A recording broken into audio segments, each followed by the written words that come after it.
बिस्मिल्लाहिर्रहमानिर्रहीम। Welcome to health care guideline channel. मैं हूँ आपकी होस्ट डॉक्टर शीला। मुझे ये बताते हुए बहुत खुशी हो रही है कि मेरी बहुत सारी पेशेंट, तकरीबन तमाम पेशेंट, ना सिर्फ ही कि वो मेरा चैनल देखती हैं बल्कि मेरे वीडियोस पे कमेंट भी करती हैं और अपनी राय का इजहार भी करती हैं। अभी चंद दिन पहले मेरी एक patient I. She was in third trimester. तो वो प्रेग्नेंट थी और उन्होंने कंप्लेन की कि उनकी बॉडी के ऊपर बहुत बड़े बड़े साइज़ के सुर्ख रंग के धब्बे निशान जो हैं वो बन गए हैं। अपनी स्किन के इस चेंज को लेके ऑल ऑफ अ सडन वो बहुत परेशान हो गई और वो ये जानना चाहती थी कि ये क्या मसला है। जब मैंने इनका एग्जामिनेशन किया तो पता चला कि उनको रिंग वर्म इन्फेक्शन है और उन्होंने ये डिमांड भी की कि इस इन्फेक्शन के ऊपर एक वीडियो बनाई जाए ताकि बहुत सारी लेडीज़ ये जान पाएँ कि रिंग वर्म इन्फेक्शन क्या है। तो आज उन्हीं की फरमाइश को लेकर हम ये वीडियो बना रहे हैं। रिंग वर्म इन्फेक्शन जो है ये स्किन की ऐसी इन्फेक्शन है जो किसी वर्म की वजह से नहीं बल्कि ये स्किन की फंगल इन्फेक्शन है। So basically ringworm is a misnomer. इसकी अगर हम साइट की बात करें तो ये आपके पूरे बॉडी में किसी भी जगह पे ये रिंग वर्म इन्फेक्शन हो सकती है।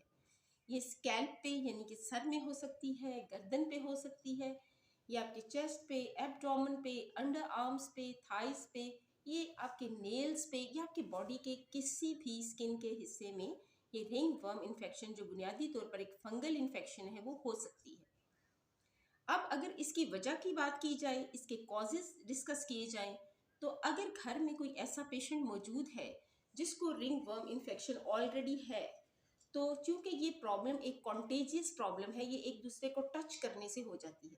अगर आप इन्फेक्टेड पेशेंट के करीब हैं, आप उसके क्लोथ्स यूज़ कर रहे हैं, उसको टच कर रहे हैं, उसका टॉवल यूज़ कर रहे हैं, तो आपको ये इन्फेक्शन हो सकती है। और इसके अलावा अगर किसी पेशेंट की कुव्वत मुदाफ़त इम्यूनिटी कम हो जाए, जो किसी भी लंबा अरसा तक रहने वाली बीमारी की वजह से हो सकता है, क्रॉनिक डिबिलिटेटिंग डिजीज़ की वजह से, प्रेगनेंसी में भी इम्यूनिटी नीचे आ जाती है, कॉम्प्रोमाइज्ड होती है, इस तरह कुछ और प्रॉब्लम्स हैं जिनमें इम्यूनिटी नीचे आती है, तो उन कंडीशन में भी ये फंगल इन्फेक्शन जो है इसके चांसेस बढ़ जाते हैं।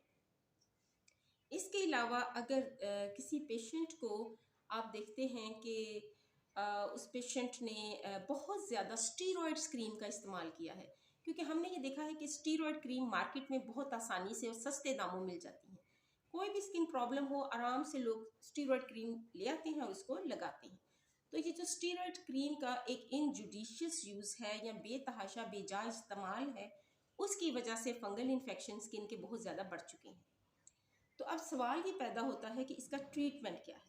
पहली बात तो ये है कि आपने किसी भी कीमत पे स्टीरॉयड क्रीम जैसे कि बेटनोवेट है, बेटनी, और आपको देखा है कि स्टीरॉयड की मुख्तलिफ क्रीमें मुख्तलिफ नामों से मार्केट में काफ़ी अवेलेबल है, बीटामिथासोन है, बेटनोवेट है, इस तरह से। तो वो जो क्रीम्स हैं वो आपने बिल्कुल भी इस रिंग वर्म इन्फेक्शन में इस्तेमाल नहीं करनी है। तो इसमें आपने एंटी फंगल जो है, एंटी फंगल टैबलेट्स आपने इस्तेमाल करनी है या आपने एंटी फंगल कैप्सूल्स वगैरह यूज़ करने हैं, जैसे कि एंटी फंगल क्रीम्स भी हैं, तो वो आपने स्किन के ऊपर अप्लाई करनी है। तो अगर पेशेंट प्रेग्नेंट नहीं है तो एंटी फंगल वो ओरल भी लेगा in the form of capsule and tablets, और वो इसकी क्रीम्स भी लगाएगा। लेकिन अगर वो प्रेग्नेंट है तो प्रेग्नेंट पेशेंट जो है वो एंटी फंगल टैबलेट्स नहीं ले सकती, क्योंकि इससे एक तो मिसकैरेज के चांसेस होते हैं, और दूसरा अगर फ्लूकोनाजोल को बहुत लंबा अरसा के लिए यूज़ किया जाए तो बेबी के अंदर टेरेटोजेनिक यानी उसके अंदर कोई एबनॉर्मेलिटी पैदा हो सकती है, टेरेटोजेनिसिटी का उसमें चांसेस है।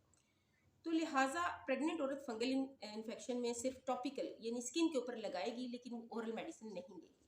ड्यूरेशन ऑफ ट्रीटमेंट डिपेंड करता है कि ये इन्फेक्शन कितनी नई है या कितनी क्रॉनिक है। अगर बहुत पुरानी इन्फेक्शन है तो समटाइम्स वो आप पेशेंट की कंडीशन को असेस करते हैं, तो समटाइम ये ट्रीटमेंट जो है एक लंबा अरसा तक लेना पड़ता है, 14 डेज से लेकर तो समटाइम 3 मंथ्स तक आपको ये मेडिसिन इस्तेमाल करनी पड़ सकती है। अब इसके अलावा अगर आप ये देखें कि जो पुरानी एंटी फंगल्स थी वो तो इसके ऊपर इतना रिस्पॉन्स भी शो नहीं करती, तो जो नई एंटी फंगल है वो रिस्पॉन्स तो शो करती है लेकिन वो प्रेगनेंसी में सेफ नहीं है। तो फिर प्रेग्नेंट औरत क्या करे? उसके लिए सबसे बेहतर होगा कि वो नेचुरल रेमेडीज़ की तरफ जाए। आज हम आपके साथ शेयर करेंगे ऐसी नेचुरल रेमेडी जिसका कोई साइड इफ़ेक्ट नहीं है, जिसके लिए आपको कोई एक्स्ट्रा पैसे खर्च करने की ज़रूरत नहीं है, किसी स्टोर पे, किसी बाज़ार में जाने की ज़रूरत नहीं है। You just have to go to your kitchen. आप अपने किचन में जाइए, वहाँ आपको सॉल्ट भी मिलेगा, आपको टर्मेरिक, आपको हल्दी भी मिलेगी, नमक भी मिलेगा, गार्लिक यानी कि लहसुन भी मिलेगा। अब इससे आपने क्या करना है, अगर आपके ग्रॉइन्स में, टांगों पे ये रिंग वर्म के जो इन्फेक्शन है, तो आप अपने बाथ टब के अंदर पानी में नमक शामिल कीजिए और उसमें 10 से 15 मिनट आप बैठिए और दिन में 2 बार आप ऐसा कीजिए। इससे आपको बहुत ज़्यादा फ़ायदा मिलेगा।